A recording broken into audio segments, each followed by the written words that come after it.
자, 하나의 수치형 자료 요약하기 7.4 하나의 수치형 자료를 요약하기. 자, 관측 결과가 키, 체중, 성적 등과 같은 수치 자료, 뉴메릭 데이터인 경우에는 그래프와 수치로 정리 및 요약해서 데이터의 특성을 파악하게 된다.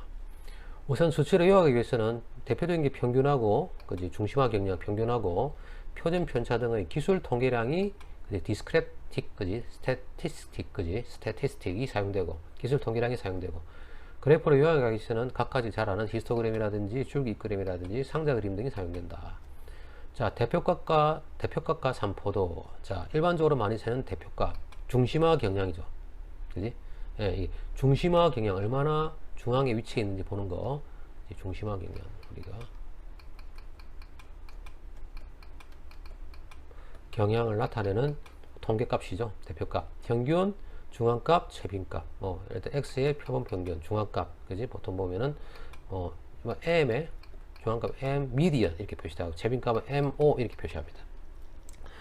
자, 세 개의 대표값 중에서 어느 대표값이 가장 좋은 대표값인지를 판단하는 기준은 분석하고자 하는 자료의 형태 또는 특성에 따라 다르게 결정됩니다. 일반적으로 평균을 많이 쓰죠. 근데 평균은 만약에 특이값들이 영향을 받죠. 만약에 뭐 학생들이 용돈이 뭐 100만원, 180만원, 뭐 200만원 가다가 갑자기 만약에 5억 이래 나왔어. 그럼 이 전체로 평균이 팍 올라가잖아. 그지? 이런 것도 이상값이잖아. 이런 값들이 영향을 많이 받는단 말이야. 자, 그럴 때는 뭐 어떤 걸 쓰라. 이상값들이 있을 때는 이 이상값을 없애든지, 그래가지고 이것의 세 개의 평균을 구하든지, 그지? 아니면 어떻게 한다? 중위값. 만약에 이것까지만 5억을 넣어서까지 생각했을 때는 이 숫자들을 뭡니까? 크기 순으로, 작은 데서 큰 순으로 또는 오름차 순으로 또는 내림차 순으로 정리를 하고 난 다음에 중앙에 있는 중간값을 선택하면 되고요. 그 다음에 최빈값 같은 경우는 어떻습니까? 평균값, 중앙값은 주로 뭡니까? 수치형 자료에서만 사용할 수 있지만 최빈값 같은 경우는 질적 변수에도 사용할 수 있죠. 남자가 몇 명이냐, 여자가 몇 명이냐, 이렇게, 그지? 그래서 최빈값 같은 경우는 뭐 수치형 자료도 사용되고, 뭡니까? 질적인, 뭡니까? 자료에도 사용된다, 그지? 정성적인 자료에도 이용되고, 정량적인 자료에도 이용된다. 특히 뭐, 우리가 경제통계학 시간에 배웠습니다만은, 예를 들어서 우리가 여러분들이 나중에 작업을 한다고 해가지고, 인터넷 쇼핑몰을 해. 옷을 파기로 했습니다. 자, 옷을 파는데, 여러분들이 제일 많이 팔리는 치수가 뭘까 해가지고, 100에서 150 치수 사이가 제일 많이 팔린다 그래가지고 이것의 사이 평균을 구해가지고 그 치수만 공장에 가공 공장에 의뢰해가지고 막 찍어내서 팔면은 망하죠. 그죠? 망합니다. 재고가 쌓여가지고. 그러면 안 되죠. 최빈값은 이럴 때 사용하는 어떤 거 가장 많이 팔리는 게 가장 빈도가 높은 게 그 치수를 만약 110이라고 하는 치수가 가장 많이 팔리면 그게 평균이야. 알겠죠? 그럴 때 사용하는 게 최빈값입니다. 됐고, 그 다음에 중심화 경향 말고 산포도. 자료가 얼마나 흩어져 있느냐, 자료가 안정적이냐 안정적이지 않느냐 따지는 게 흩어진 정도를 따지는 거죠. 그게 산포도죠. 산포도 흩어진 정도. 표본에 포함된 각 관측값들이 대표값을 중심으로 얼마나 흩어져 있는가. 예를 들어서 우리가 이런 정규분포 곡선이 있다고 했을 때, 네, 죄송합니다. 자, 대표값을 중심으로 얼마나 흩어져 있는지. 자, 이런 정규분포 곡선이 있다고 했을 때 평균이 요즘이 되겠죠. 뮤라고 했을 때 이게 분산입니다. 분산. 이게 어떻게 흩어져 있는지. 분산이 크면 클수록 뭡니까? 이렇게 넓게 되는 거지, 그지? 분산이 작을수록 평균이 중심으로 이렇게 잘 모입니다. 자, 이걸 말합니다. 이걸 보는 게, 흩어진 정도를 보는 게 뭡니까? 대표적인 게 분산, 베리언스. 분산에다가 루트를 씌운 게 표준 편차죠. 이게 주로 사용됩니다. 이거 말고도 뭐가 있을까? 레인지, 범위가 있지, 범위가 있습니다. 범위는 뭐냐면 제일 큰 값에 맥시멈에서 미니멈 빼는 거. 뭐 숫자가 1에서 10까지 있다고 했을 때 이 숫자들의 10개의 범위는 얼마나? 10 빼기 1, 9가 되죠. 두 개밖에 반영이 안 돼. 그지? 근데 뭡니까? 분산은 숫자 전체가 각각이 다 반영이 되는 거지. 그지? 여러분들이. 이게 있고요. 그 다음에 산포도들은 측정 단위를 가지고 있기 때문에 산포도들은 측정 단위 뭐 킬로그램일 수도 있고 그램일 수도 있고. 그지? 그런 말이야. 단위를 가지고 있기 때문에 측정 단위가 서로 다른 집단 사이의 산포도를 비교할 때 이런 척도를 사용할 수 없죠. 흩어진 정도만 나타내니까. 그지? 측정 단위가 다를 때. 이럴 때 대안으로 뭐가 있냐면 변이계수를 사용해요. 변이계수. 자, 산포도로 단위가 다를 때 뭡니까? 그것의 흩어진 정도를 보는 거. 그게 뭐냐면 변이계수라고 하는 걸 사용합니다. Coefficient of Variance. COV라고 합니다. COV. 일반적으로 COV 공분산이 아닙니다. 자, 이와 같은 산포를 나타내는 척도들은 표본 평균을 대표값으로 사용하는 경우의 산포도를 의미한다. 표본 평균을 x바를 대표값으로 사용할 때, 뮤지만 보통 평균인데, x파, 즉 표본 평균을 대표값으로 사용하는 경우에 이 기준의 산포의 정도, 흩어진 정도를 말하는 것이고, 대표값으로 중앙값이나 최빈값을 사용하는 경우에는 4분위 범위 또는 범위를 산포도로 사용한다. 4분위 범위 배웠잖아, 그지? 예. 대표값으로 어떤 중심화 경을 나타내는 값 중에 평균을 안 쓰고 중앙값이나 최빈값을 사용할 때는 뭘 사용한다? 4분위 범위 또는 범위를 흩어진 정도로 사용하고, 표본 평균을 뭡니까? 중심화 경량으로 사용할 때는 뭘 사용한다? 분산이나 표준 편차를 사용한다. 그러니까 단위가 다를 때는 뭘 사용한다? 변이계수를 사용한다. 됐죠? 그래서 이 변이계수라고 하는 거는요, 어떻게 구하냐면, 표준 편차가 평균에 대해서 얼마나 차이가 나는지 보는 거죠. 표본 평균에 대한 표준 편차의 비죠. 그지? 흩어질 정도. 예, 몇 배인가. 그지? 표본 평균에 대한 표준 편차의 비죠. 그죠? 얼마나 시그마만큼 떨어져 있는가. 표본 평균에 대해서. 그렇게 구하는 게 뭐냐면 변이계수입니다. 그지? 시그마 나누기 뭐 이럴 때 표본 평균 이렇게 변이계수를 구합니다. 됐죠? 됐고. 자, 이제 본격적으로 통계량, 앞에서 테이블 교차표도 봤고요. 검정 자료를 갖다가 우리가 식별할 때 교차표를 사용하는 거 봤고, 기술 통계량 이제 들어갑시다. 자, 프로그램 7.8 수치 자료를 기술 통계하려고 나타내기.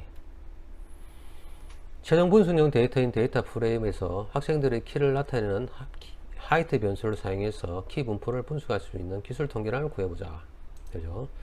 자, 데이터 파이널에 있는 키의 평균, 데이터 프레임에 있는 키의 표준 편차, 데이터 프레임의 키의 4분위 수, 그지? 4분위 수, 그 다음에 아예 전체적으로 한꺼번에 다 보는 거, 서머리 사용입니다. 요약. 데이터 파일의 키의 요약, 최소값, 최대값, 1분위 수, 3분위 수, 그죠? 그 다음에 중앙값, 미디언, 그 다음에 평균, 요되어 있죠. 됐습니까? 예, 좋습니다. 자, 요걸 나타내 보여주는 거고요. 자, 이렇게 결과 나온 걸 가지고 이렇게 여러분들이 요약할 수 있어야죠. 말로. 글로 되어 있는 거 뭡니까? 수치로 나온 걸 갖다 이렇게 여러분들이 요약할 수 있어야 돼. 그죠? 됐죠? 자, 해볼까요?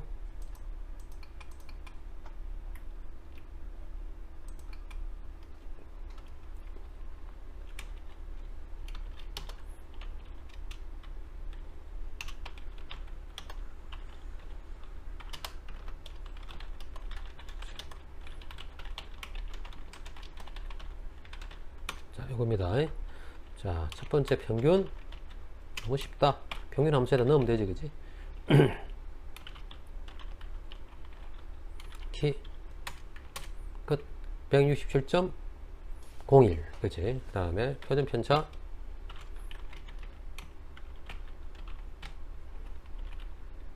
하이트. 물론 분산하면 되지, 분산. 분산도 데이터 파이널에 들어있는 분산 키, 그지?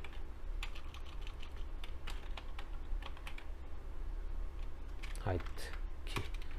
다른 것도 해도 가로를 안 했네. 이처럼 가로를 끝까지 안 해줬을 때는요, 이렇게 마지막 명령을 넣으라고 그럽니다. 계속해서 아직 안 끝났답니다. 플러스는 요 밑에다가 이렇게 해주고 넣어도 되고, 아니면 직접 여기에다가 넣어도 되고 상관없습니다. 자, 넣어볼게. 다시 해야 되겠다, 그지? 한꺼번에 인식을 해버려 가지고,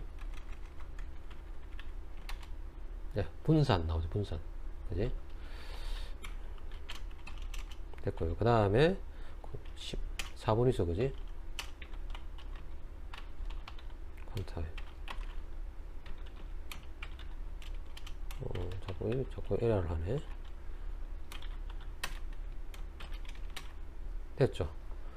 1분위수, 2분위수, 3분위수, 4분위수. 2분위수가 중앙값이죠. 165.80. 자, 이거 75%와 25%. 전체 이 누적 퍼센트입니다. 그지? 25% 누적. 더 50% 누적. 25% 누적. 이렇게 가는 거지. 25%씩 누적돼서 가는 거지. 자, 이 75%, 3, 4분위수하고 3분위수하고 1분위수하고 차이가 뭡니까? 4분위수 범위라 그러지. 여기 50%의 이 집단에 뭡니까? 50%가 다 들어있다는 얘기죠. 됐죠? 자, 그 다음에 서머리. 한꺼번에 볼 때. 서머리. 데이터.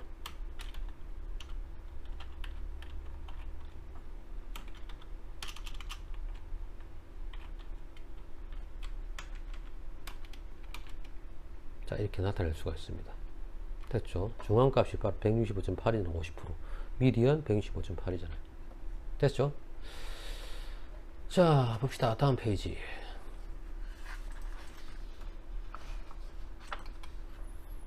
자, 연속형 변수를 히스토그램으로 요약하기. 최종 분석용 데이터인 데이터 프레임을 프레임 데이터 파이널에서 학생들의 키를 나타내는 변수를 사용해서 키 분포를 대략적으로 분석할 수 있는 히스토그램이죠. 히스토그램은 Y축이 비율이잖아. 상대도수제, 그지?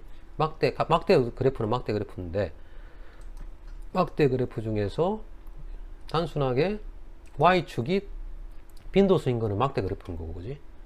자, 여기 계급이고, 여기 계급이고, 그지? 계급이고. Y축이 뭐냐면은 상대도수인 비율이죠, 비율.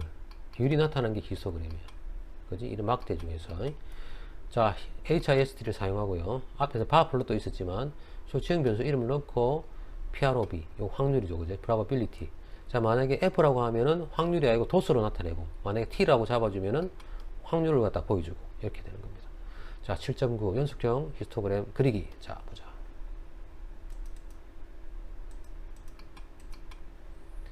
데이터 파이널에 있는 키를 갖다 하는데 비율을 보여주라, 확률을 보여주라 하니까 상대도수를 보여주죠. 이게 히스토그램이고, 그지? 만약에 이걸 F로 하면 그냥 도수 막대 그래프가 되고. 자, 그 다음 여기서 이 분포의 계략적인 추세를 갖다 잡고 싶다. 히스토그램에 추가된 확률 밀도 함수. 이거 사실 면적이잖아. 이 면적. 자, 넘어가네. 이 지금 직사각형의 면적 하나하나가 확률입니다.